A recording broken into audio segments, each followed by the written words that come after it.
नीतीश तेजस्वी का मंडल part 2, BJP के कमंडल का बनेगा तोड़।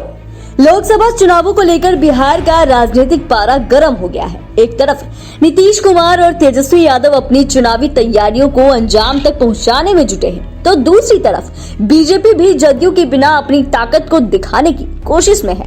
इन सब के बीच अचानक ही बिहार में आरक्षण की सीमा को बढ़ाकर नीतीश सरकार ने सबसे बड़ा दांव चल दिया।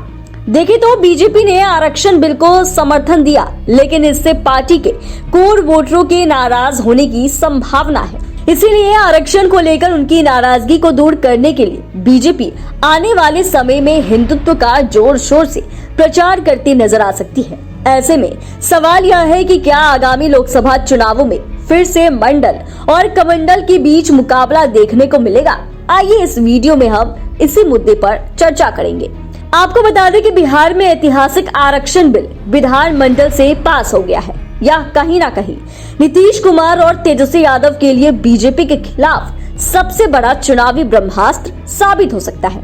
जाहिर सी बात है कि बिहार में जिस तरह से नीतीश कुमार ने जातीय गणना सफलतापूर्वक कराया, इसकी चर्चा देश भर में है। कहा तो यह भी जा रहा है कि इंडिया गठबंधन इसे बड़ा चुनावी मुद्दा बना सकती है। वैसे भी कांग्रेस ने 5 राज्यों में विधानसभा चुनावों से पहले यह वादा किया था कि पार्टी खुद के शासित राज्यों में जातीय गणना करवाएंगी। ऐसे में इंडिया लोकसभा चुनावों में देश में इसको कराने का वादा कर सकती है। वहीं इसके बाद अब नीतीश सरकार ने आबादी के अनुसार आरक्षण की सीमा को बढ़ाकर विपक्ष को बीजेपी के खिलाफ बड़ा हथियार दे दिया है।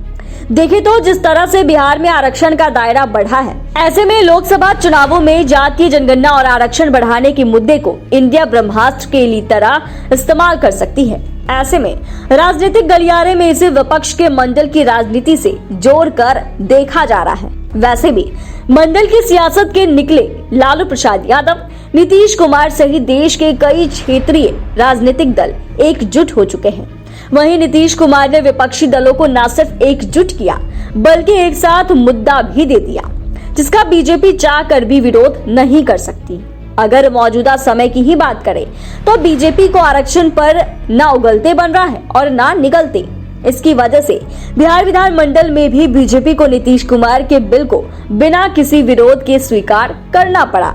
ऐसे में बीजेपी फिर से हिंदुत्व की पॉलिटिक्स को धार देते नजर आ सकती है। इसके लिए पार्टी राम मंदिर को जोर शोर से चुनावों में भुना सकती है। गौरतलब है कि 22 जनवरी 2024 को रामलला के प्राण प्रतिष्ठा का कार्यक्रम होगा और बीजेपी इसे भव्य बनाने की राजनीति का काम कर रही है। वहीं राम जन्मभूमि ट्रस्ट ने तो पूरे देश में 7 दिनों का उत्सव मनाने की बात कही। इसके लिए थीम सॉन्ग भी तैयार किया जा रहा है। देखें तो रामलला के सहारे बीजेपी यूपी और महाराष्ट्र समेत 8 राज्यों को साधना चाहती है। इन राज्यों में लोकसभा की 265 सीटें हैं।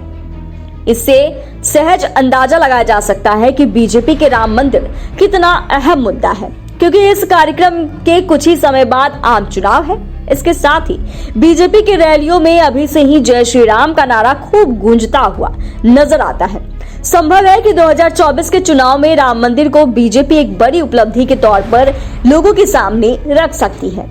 ऐसे में लोकसभा चुनावों को लेकर देश में फिर से मंडल बनाम कमंडल का पॉलिटिकल एजेंडा सेट किया जा रहा है।